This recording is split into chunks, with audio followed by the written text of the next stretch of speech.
मैं आशा करती हूँ कि आप लोग अपने घर पर स्वस्थ और सुरक्षित होंगे और साथ ही साथ अपनी पढ़ाई पर पूरा ध्यान दे रहे होंगे। तो बच्चों, टर्म 2 सिलेबस के अनुसार हिंदी टेक्स्ट बुक में चैप्टर 10, चैप्टर का नाम है ताल नौमी। इस चैप्टर का हम लोग अध्ययन करेंगे। पिछली कक्षा में हमने अध्ययन किया भी था और आज उसी चैप्टर को फिर से दोहराते हुए इस चैप्टर को समझने का प्रयास करेंगे। तो सबसे पहले आपने इस चैप्टर में क्या पढ़ा या क्या जाना? तो इस चैप्टर के माध्यम से हमने जाना कि यह एक ग्रामीण परिवेश का चित्रण किया गया है। किस तरह से गांव में जो गरीब बच्चे हैं वे अच्छे और स्वादिष्ट भोजन खाने के लिए तरसते हैं और यह इंतज़ार करते हैं कि कब उन्हें अच्छा भोजन खाने को मिले। कोई पर्व त्यौहार हो या किसी भी के घर किसी तरह की खुशियाँ मनाई जाए, चाहे वो शादी ब्याह का भी रूप में हो, तो इस तरह के अवसरों पर वे अपने मन की इच्छाएं पूरा करते हैं। जैसे कि यहाँ पर हमने पढ़ा था कि भादों का महीना था, पिछले 15 दिनों से लगातार पानी बरस रहा था जो रुकने का नाम ही नहीं ले रहा था। गांव के खुदीराम भट्टाचार्य के यहाँ आज 2 दिनों से चूल्हा नहीं जला था, क्योंकि यह कहानी किस पर आधारित है? एक गांव के खुदीराम भट्टाचार्य के घर पर यह कहानी आधारित है। उनके घर और उनके गृहस्थी के बारे में यहाँ चर्चा किया गया और साथ ही साथ उनके 2 बच्चे हैं जिनका नाम है नेपाल और गोपाल, और उन दोनों बच्चों की मानसिक जो स्थिति है, जो उनके सोच है, उन सभी बातों का लेखक ने बहुत अच्छा चित्रण किया है इस अध्याय में। तो खुदीराम कौन थे? खुदीराम नेपाल और गोपाल के पिता थे और वे मामूली आय वाले गृहस्थ थे। खेतों से होने वाली थोड़ी सी आय और 2-4 यजमानों तथा शिष्यों के यहाँ से जो कुछ दान दक्षिणा मिल जाती थी, उससे उसकी गृहस्थी की गाड़ी किसी तरह खींच जाती। यानी कहने का अर्थ है कि उनके आय का साधन क्या था? तो कहीं से अगर दान दक्षिणा मिल गया शिष्यों के घर से, या वे क्या करते थे, थोड़ा सा जैसे यजमानों के घर से कहीं धान मिल गया, या यजमानों के यहाँ से खेतों में होने वाली कोई और खेतों से आमदनी क्या होती थी कि खेतों से थोड़ी सी आई थी, क्योंकि उनके पास खेत थे नहीं, वे छोटी सी ज़मीन थी, उससे वे खेती गृहस्थी करते थे और उसी आमदनी काफ़ी कम थी। खुदीराम के 2 बच्चे थे, जैसे कि मैंने पहले जिक्र किया था, नेपाल और गोपाल। नेपाल की उम्र कितनी थी? 12 साल की, और गोपाल की 10 साल। कुछ दिनों से पेट भर खाना न मिलने के कारण दोनों भाई चिड़चिड़े हो गए थे, और दोनों का स्वभाव कैसा हो गया था? चिड़चिड़ा। क्यों? क्योंकि वे दोनों को भरपेट खाना भी नहीं मिल रहा था। नेपाल ने पूछा, गोपाल तुझे भूख लगी होगी ना? गोपाल मछली पकड़ने की बंसी छीलते हुए बोला, हाँ भैया। माँ से मांगता क्यों नहीं? मेरे पेट में भी चूहे कूद रहे हैं। माँ बिगड़ती है, तुम ही चले जाओ भैया। बिगड़ने दे, मेरा नाम लेकर माँ से कह नहीं सकता? तभी मोहल्ले के शिबू बनर्जी के लड़के चुन्नी को आते देखकर नेपाल ने उसे पुकारा, अरे ओ चुन्नी जरा इधर आ। तो यहाँ पर पेज नंबर 87 में क्या है? अभी तक हमने किन बातों का अध्ययन किया? तो अभी तक हमने यह जाना कि नेपाल जो है वो बड़ा भाई है और गोपाल से पूछता है कि क्या तुम्हें भूख लगी नहीं है? तुम माँ से खाना क्यों नहीं मांगते? तो वो बोलता है कि माँ से मांगने पर वह बिगड़ती है, यानी गुस्सा करती है। क्यों? क्योंकि उनके घर भरपेट भोजन करने के लिए भी ज़रूरी जो अनाज है वो घर में नहीं है, जिस कारण माँ बच्चों पर गुस्सा कर रही है और बच्चे जो हैं वो आपस में भूख के कारण वे लोग चिड़चिड़े हो गए हैं। तभी क्या देखता है वे लोग कि उन्हीं के मोहल्ले में रहने वाले एक शिबू बनर्जी का लड़का, जिसका नाम क्या था, चुन्नी, वह उसे जाते हुए दिखाई पड़ा। तो नेपाल उसे पुकार कर बुलाता है कि चुन्नी इधर आओ, यहाँ देखो दोनों भाई, और उनके हाथ में मछली पकड़ने वाली बंसी लिए हुए हैं। अब अगले अध्याय पर हम ध्यान देंगे। चुन्नी बोला, क्या बात है, अंदर आजा। नहीं, अंदर नहीं आऊँगा, दिन ढल रहा है। माँ, मैं जटी बुआ के यहाँ जा रहा हूँ, माँ वहीं पर है, उसे बुलाने जा रहा हूँ। इस घड़ी तेरी माँ वहाँ क्या कर रही है? अब ये लोग चुन्नी को बुलाकर पूछते हैं कि तुम किधर जा रहे हो? तो वो बोला कि मैं जा रहा हूँ जटी बुआ के घर। तो वो बोले कि क्यों?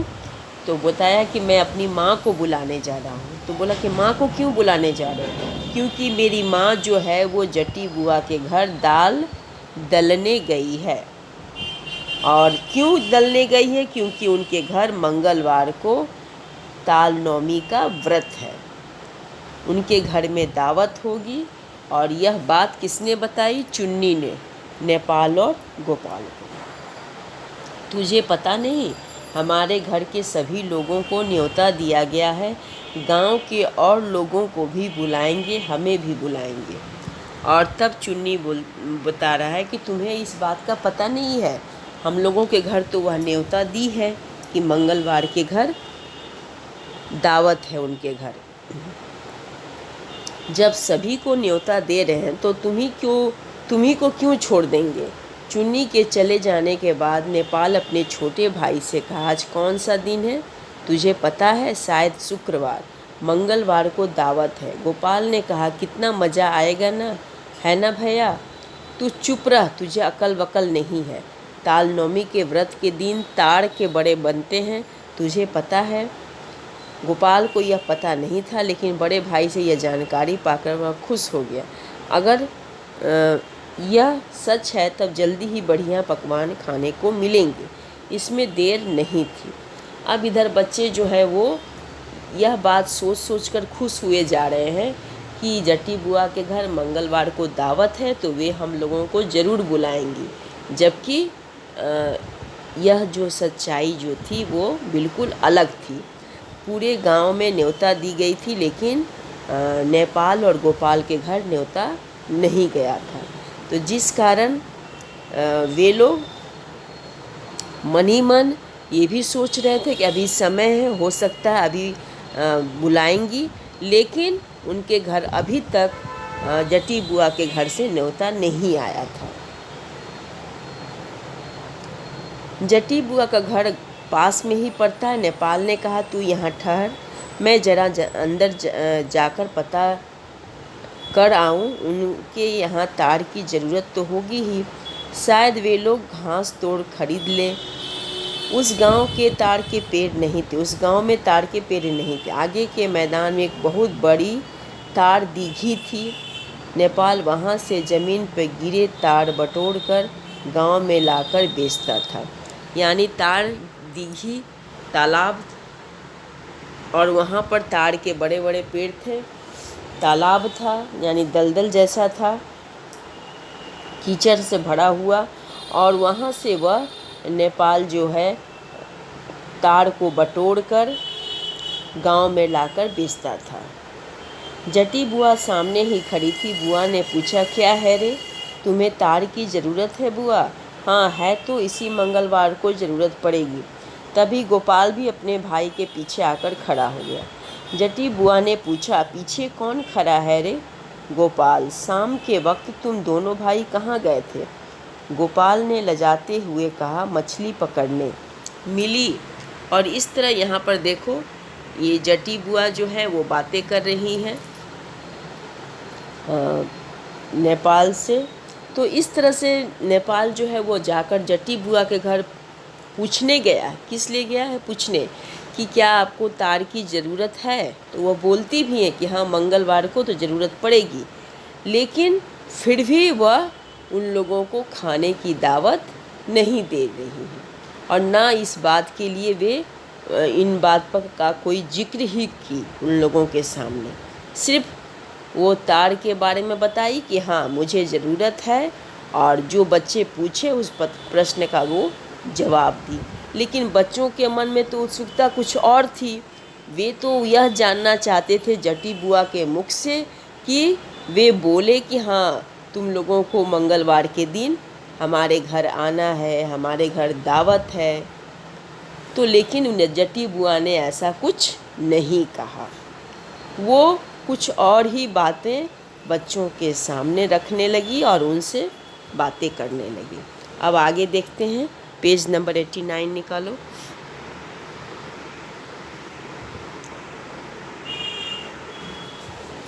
दो पुंटी मछलियाँ और एक छोटी बेले मछली। तो अब जाऊँ बुआ, अब बताएं कि हाँ मैंने मछली पकड़ी है, 2 पुंटी मछली है और एक छोटी बेले मछली है। और इस तरह से दोनों बच्चे बोलते क्या है कि ठीक है अब हम लोग जाएं। हाँ अब जाओ बेटा, सांझ हो गई है, बरसात के मौसम में अंधेरे में घूमना फिरना ठीक नहीं। और वो बोली कि हाँ सांझ मतलब शाम हो गई है, बरसात का मौसम है, अंधेरे में तुम लोग मत घूमो। जटी बुआ ने तार लेने के बारे में खास आग्रह नहीं दिखाया और न ताल नौमी के व्रत के सिलसिले में उन्हें न्योता देने की ही बात कही। हालांकि दोनों ने सोचा यही था कि उन्हें देखते ही जटी बुआ उन्हें न्योते पर लेंगी।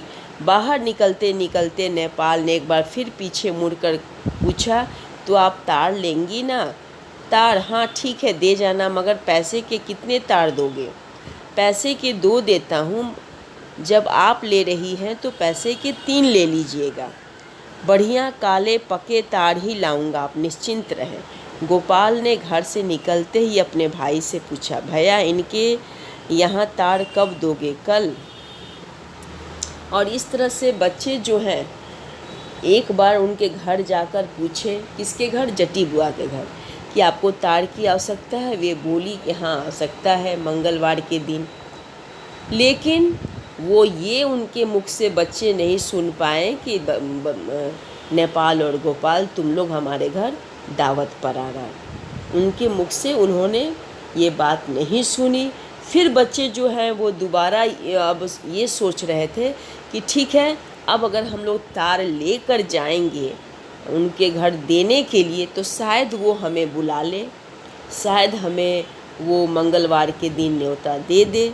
इसलिए वे अब कोशिश में थे कि जल्दी से हम लोग तार इकट्ठा करके जाकर जटी बुआ के घर दे आएं। धत मैं ऐसा नहीं कर सकता, मैं इतनी तकलीफ़ करके तार लाऊं और बिना पैसे लिए दे दूं। रात में पानी बरसने लगा, साथ में तेज बरसाती भी हवाएं बहने लगी। गोपाल को नींद नहीं आई, उसे डर लग रहा था। वह लेटा लेटा सोच रहा था अगर भैया उनसे तार के पैसे ले लेगा तो शायद वे लोग उन्हें दावत पर न बुलाएं, फिर क्यों बुलाएंगे। अब गोपाल सोच रहा है कि अगर वो मुफ्त में उनको तार दे दे, किसको? जटी बुआ को, तो शायद वे हमें मंगलवार के दिन दावत पे बुला सकती है। लेकिन फिर वो सोच रहा कि अगर वो तार मुफ्त में नहीं दे, यानी नेपाल जो उसका बड़ा भाई है, अगर तार वो मुफ्त में नहीं देगा तो कैसे हमको बुलाएंगी वो। इसलिए वह गोपाल बार बार चाह रहा है कि उसका बड़ा भाई जो है वह मुफ्त में जटी बुआ को तार दे आए। खूब तड़के उठकर गोपाल ने देखा घर के सभी लोग सो रहे थे। गोपाल दौड़ता हुआ गांव के बाहर की ताल दीघी के पास चला गया। वहां चारों तरफ घुटनों भर पानी और कीचड़ भरा था। ताल दीघी मतलब तार के पेड़ थे और कीचड़ से भरा हुआ पानी था और नीचे कीचड़ यानी दलदल जैसा था। वहाँ कभी कभी सांप भी आ जाते थे और पानी होने के कारण चूँकि वहाँ सांप भी दिखते थे। गोपाल डरते डरते दीघी के तार पोखर के तार वन में घुसकर तार ढूंढने लगा। और गोपाल जो है वो सुबह ही उठकर वहाँ चला गया तार के जंगल में और जाकर वह तार ढूंढने लगा। एक बड़ा और खूब काला तार उसे पानी के करीब पड़ा नजर आया। उसे उठाकर वापस लौटते वक्त और भी 3 छोटे छोटे तार उसे पड़े हुए नजर आए। छोटा होने के कारण इतने सारे तार एक साथ उठाकर लाना उसके वश में नहीं था, इसलिए सिर्फ 2 ही तार लेकर वह भागा भागा जटी बुआ के यहाँ पहुँच गया। जटी बुआ ठीक उसी समय घर के सामने वाला दरवाज़ा खोलकर पानी छिड़क रही थी। यानी सुबह का समय था, वह अपने घर के दरवाजे खोलकर पानी छिड़क रही थी। उतने सुबह वह ताड़ लेकर कौन पहुंच गया? गोपाल। वहाँ देखकर वे आश्चर्य से बोली, क्या बात है मुन्ना? उसे देखते ही वो चौंक गई कि इतना सुबह सुबह क्या आया है। गोपाल ने भरपूर मुस्कान के साथ कहा, बुआ मैं तुम्हारे लिए ताड़ ले आया हूँ। और वह मुस्कुराते हुए बोला कि देखो मैं आपके लिए, आपको तो ताड़ की ज़रूरत है इसलिए मैं लेकर आ गया हूँ।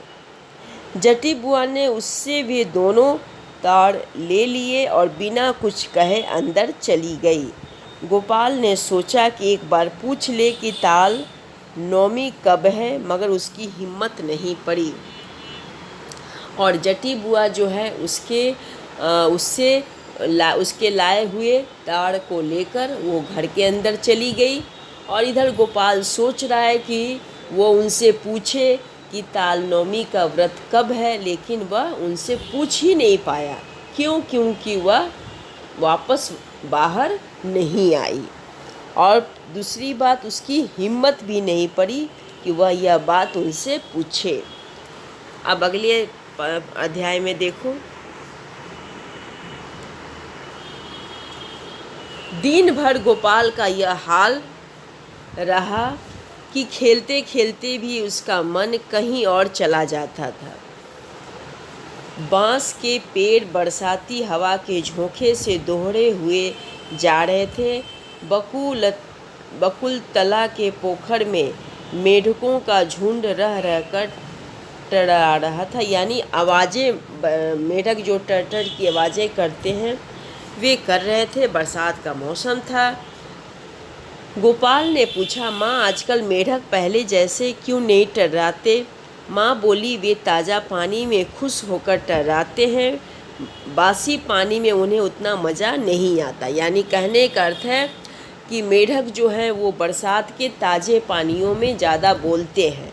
उन्हें बासी पानी यानी जो पानी बरस चुका है उसमें वे आवाज़ें नहीं देते हैं। आज कौन सा दिन है माँ? सोमवार।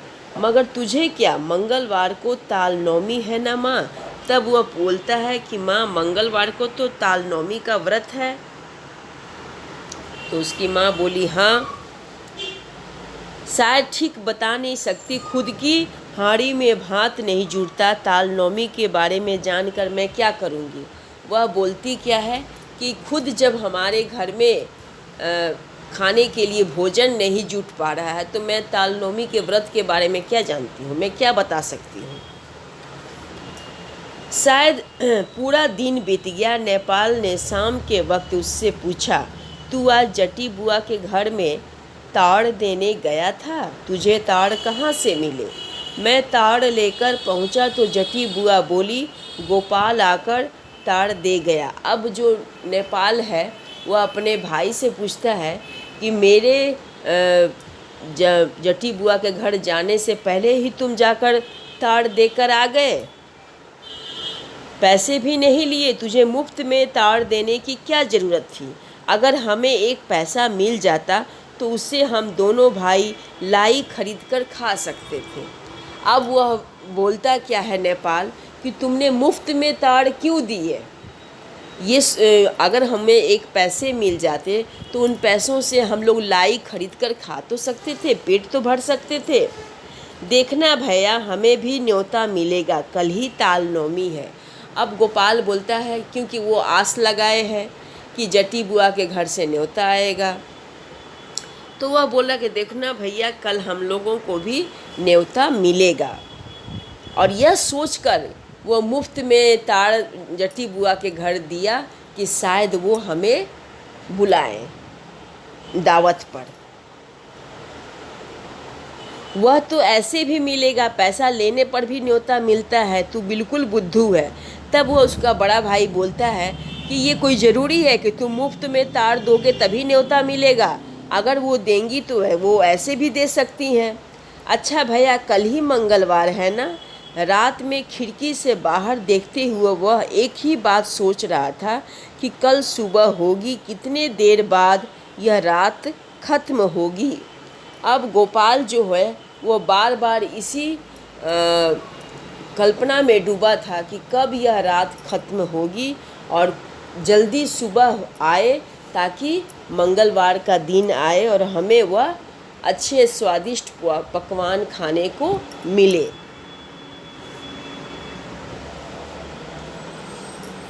जटी बुआ ने उसे खिलाते वक्त प्यार से पूछा, मुन्ना लौकी की सब्जी और लेगा? और इस तरह जो है वह सपनों में खो गया। कौन? गोपाल। और सपनों में क्या देखता है? सपनों में देखता क्या है कि जटी बुआ जो है उसे प्यार से पूछ रही है, मुन्ना लौकी की सब्जी और लेगा? थोड़ी सी मूंग की दाल और लेकर अच्छी तरह भात सान ले। जटी बुआ को बड़ी बेटी लावण्य ने दी एक बड़ी थाली में गरम गरम तले हुए तिल बड़े पीठे लाकर उसके सामने रखकर हंसते हुए बोली, मुन्ना तू कितने तिल पीठे खाएगा? यह कहते हुए लावण्य दी ने पूरा थाली उसके पतल पर उड़ेल दिया। अब इस तरह से वह गोपाल जो है वो सपने में क्या देख रहा है कि वह जटी बुआ के घर गया है, जटी बुआ उसे बड़े प्रेम से खिला रही है और उनकी जो बड़ी बेटी है जिसका नाम क्या है, लावण्य दी, वो उसे पूरा एक थाल जो है क्या कहते हैं जिसमें ये गरम गरम ये बने हैं तिल पीठे बने हैं, वो उसके पतल में उड़ेल दी है, यानी डाल दी पूरा। इसके बाद जटी बुआ खीर और ताड़ के बड़े लेकर आई। वे हंसते हुए बोली, मुन्ना तूने हमें जो ताड़ लाकर दिए थे उसी से यह खीर बनी है, खा ले, खूब जी भर कर खा ले, आज ताल नवमी है ना। अब यहाँ पर देखो बच्चों, वह गोपाल जो है वो सपने में अपने आप को स्वादिष्ट भोजन को खाते हुए देख रहा है। और वह भी कहाँ खाते हुए देख रहा है? जटी बुआ के घर, कि मैं क्या क्या खा रहा हूँ। और वह सपने में क्या क्या खा रहा है? लौकी की सब्जी, मूंग की दाल, भात और तिल बड़े और साथ साथ में खीर जो कि ताड़ से बने हुए हैं। इतने सारे पकवान जो हैं वह जटी बुआ के घर खा रहा है। और वह भी कहाँ खा रहा है? सपनों में खा रहा है। अब आगे देखो,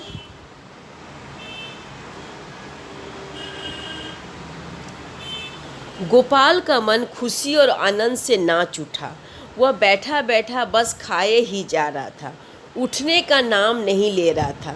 उसके साथ खाना खाने वाले अपना खाना खत्म कर चुके थे, मगर वह अभी तक खाता ही जा रहा था। लावण्य ने उससे हंसते हुए पूछ रही थी, तुझे थोड़े से तिल पीठे और दूं? अरे ओ गोपाल। अब यहाँ गोपाल जो है वह सपने में देख क्या रहा है कि वो सब कोई खा खा के उठ गए हैं और वो खाए जा रहा है। और लावण्य दी जो है वो उससे आकर पूछती क्या है कि अरे ओ गोपाल, तुम्हें लाकर मैं और तिल पीठे दूं? अचानक गोपाल ने आंखें खोलकर देखा, खिड़की के पास बरसात में भीगे हुए पेड़ झाड़ नजर आ रहे थे। माँ उसके पास खड़ी हुई कह रही थी, अब उठ, काफ़ी दिन चढ़ाया है, बादलों के कारण पता नहीं चल रहा है। और माँ जो है जब उसकी आंखें खुली तो खिड़की के बाहर क्या देखता है कि पेड़ झाड़ उसे नज़र आ रहे हैं। माँ खड़ी है और उसे जगा रही है कि अरे उठो, बादल लगे होने के कारण तुम्हें लग रहा है कि सुबह नहीं हुआ है, दिन चढ़ाया यानी काफ़ी समय बीत चुका है। वह बेवकूफ़ों की तरह आंखें फाड़ कर अपनी माँ को देखने लगा। अब वह क्यों अपनी माँ को देखने लगा, क्योंकि वो अभी तक किन ख्यालों में डूबा था।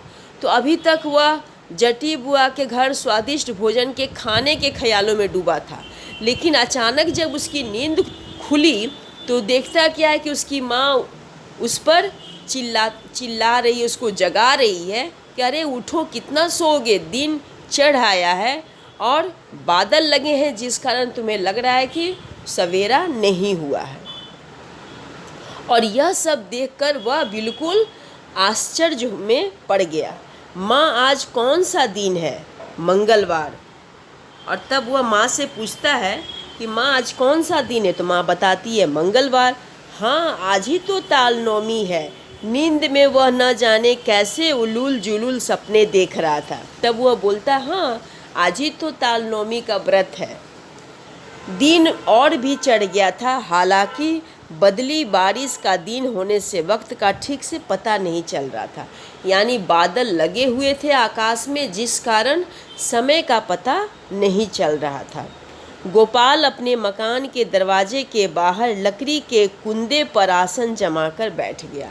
अब यहाँ देखो बच्चों, कितना अच्छा लेखक ने चित्रण किया उस गरीब बालक के ऊपर कि वह मन में आस लगाकर बैठा था अपने घर के चौखट पर, अपने घर के दरवाजे पर, कि काश अभी भी उसके मन में यह विश्वास था कि जटी बुआ उसे अपने घर दावत पर बुलाएंगी, और जिस कारण उसका ध्यान जो था वो जटी बुआ के घर के तरफ ही लगा हुआ था।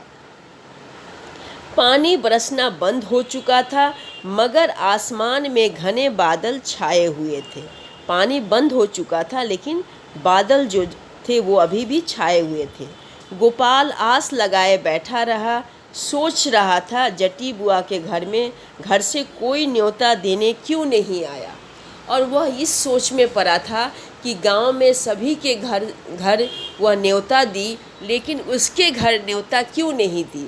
और फिर भी अभी भी उसके मन में यह विश्वास है, यह आस है कि शायद वो जटी बुआ के घर से न्योता उसके घर आ जाए।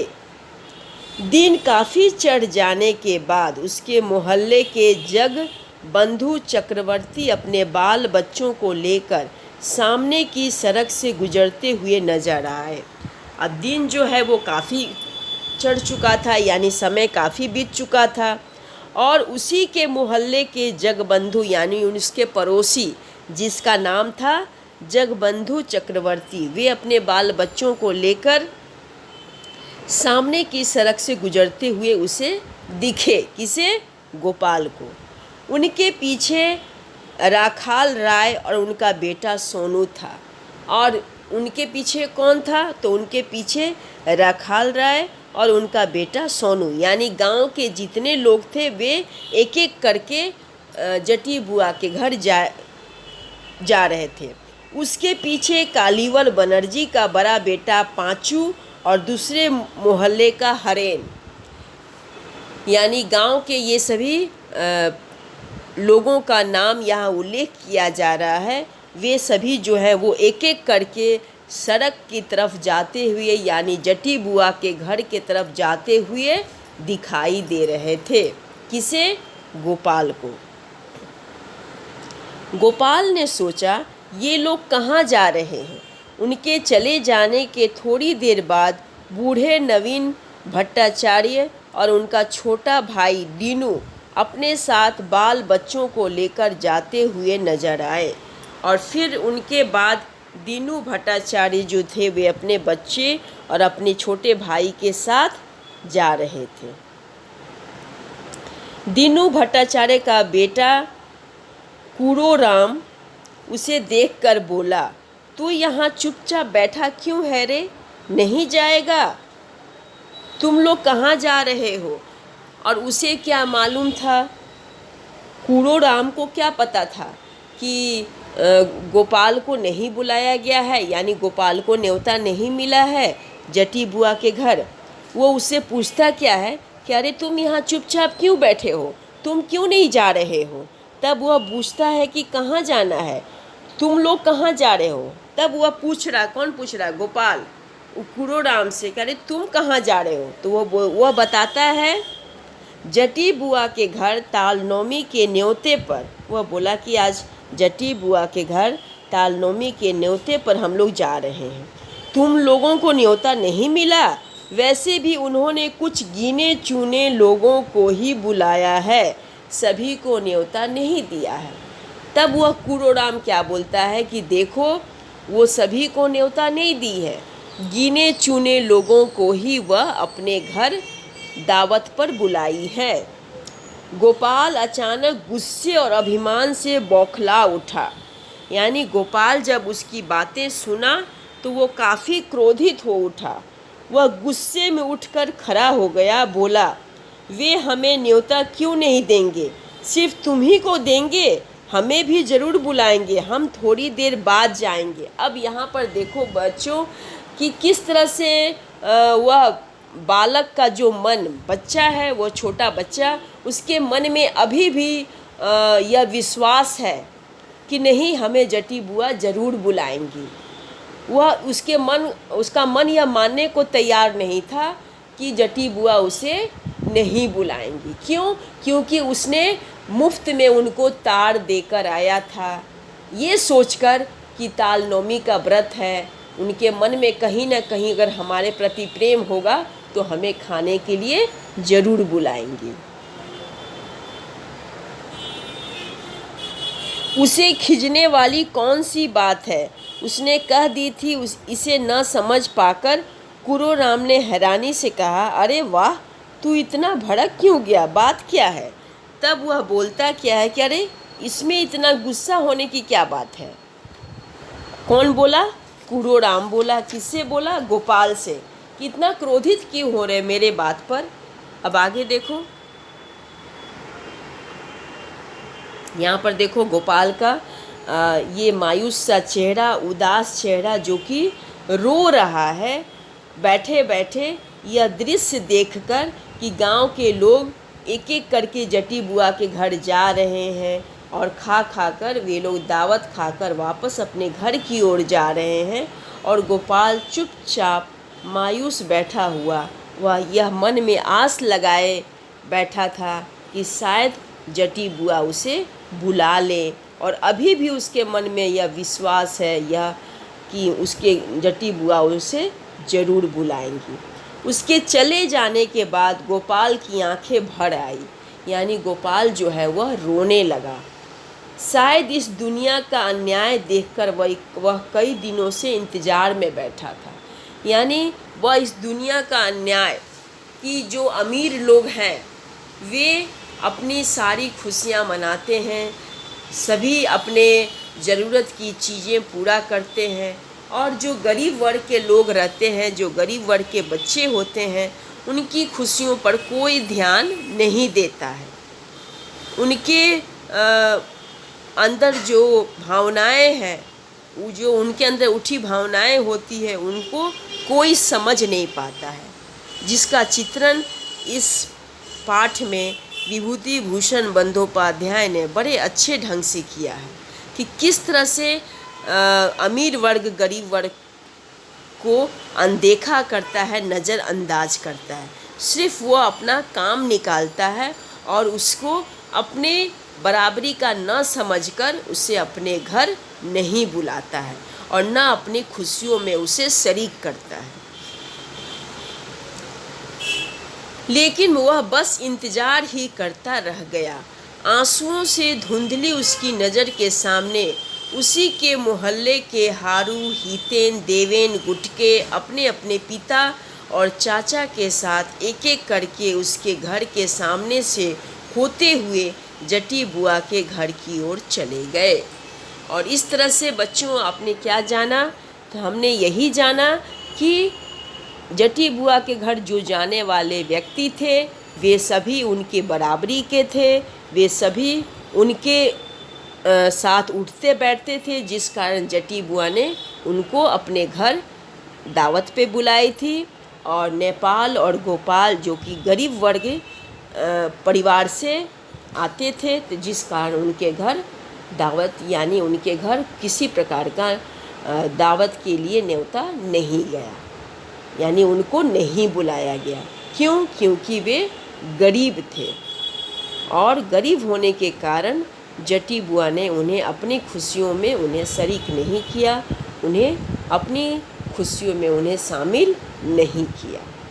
तो इस तरह से हमने इस अध्याय में क्या जाना, इस अध्याय में यही पाठ के माध्यम से यही समझने का प्रयास किया कि अमीर वर्ग में के लोगों में यह मानसिकता बन जाती है कि हमारे समाज में जो उठते बैठते हैं, यानी हमारे साथ जो है हमारे मित्र सगे संबंधी, वही हमारे खुशियों में शामिल हो सकते हैं हमारे, क्योंकि वे हमारी बराबरी के हैं। जिस कारण आज भी यह चीज़ हमें देखने को मिलता है समाज में, हमें समाज में ये अभी भी ये जो धारणाएं हैं वो बनी हुई हैं और अमीर गरीब के बीच जो यह खाई जो है वो अभी भी काफ़ी गहरी है और इसे हम सबों को मिलकर ही दूर करना होगा। यह संदेश इस पाठ के माध्यम से मैं आप लोगों को देना चाहती हूँ, या जागरूक करना चाहती हूँ कि जो इस तरह की अमीर गरीब के बीच की जो खाई है उसे दूर करना चाहिए, अपनी मानसिकता को बदलनी चाहिए और सबके मन के भावनाओं को समझने का प्रयास करना चाहिए। तो मैं आशा करती हूँ बच्चों कि आप लोग इस कहानी को, ताल नौमी जो कहानी थी, इस कहानी को आप अच्छी तरह से समझे होंगे। अगर कहीं आप किसी भी